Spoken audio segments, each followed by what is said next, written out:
Why people should not bully other people? Once again, a stupid question, which is not stupid eventually because the problem is not only not disappearing, but is so widespread that it's despicable what's going on. And bullying is, in fact, I could say a huge being itself, which can defend itself because of the net of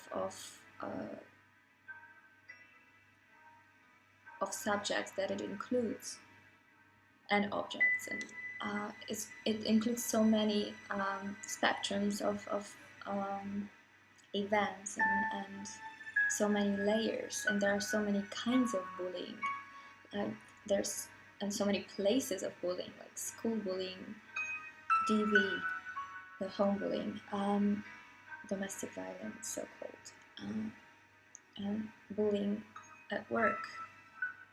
So that was just an example of places.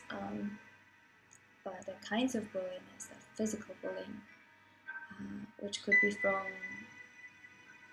pulling hair to beating to pinching to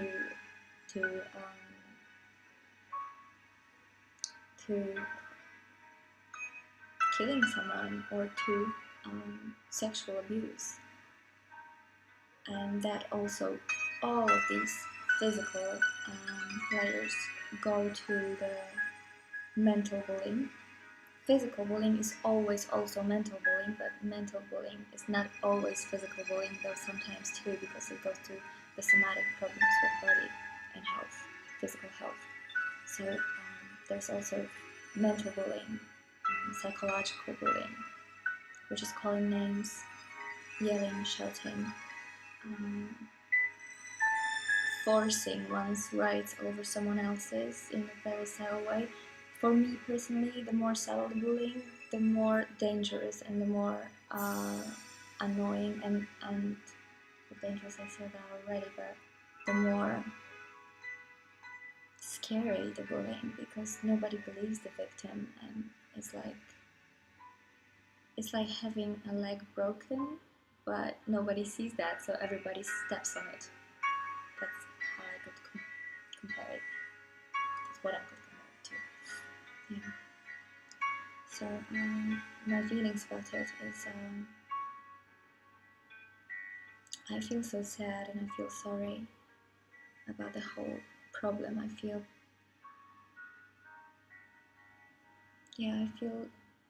this extreme form of sadness about that problem, and everybody is in a way experiencing, whether directly or watching, some kind of bullying. So I feel sorry for everybody.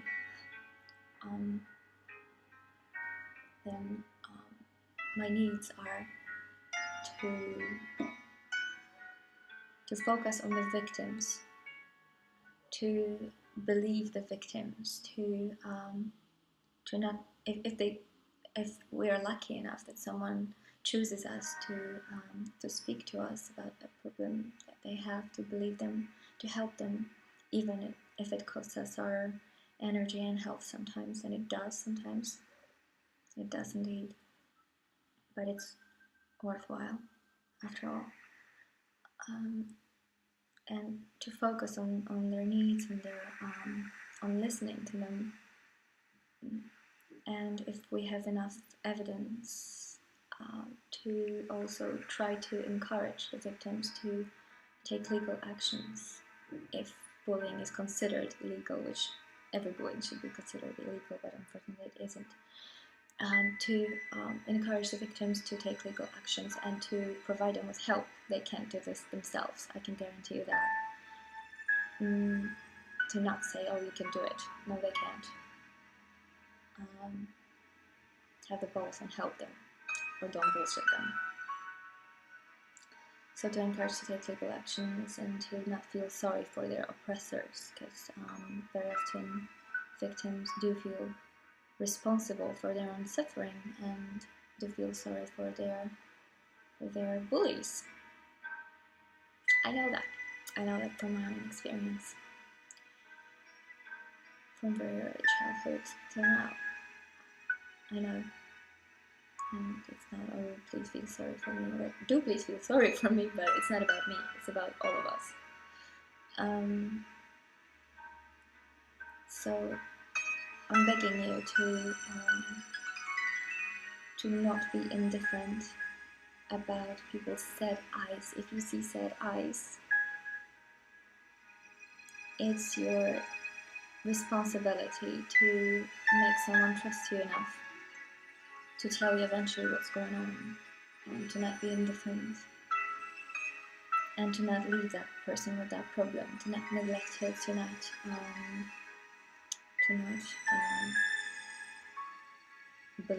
belittle it, to not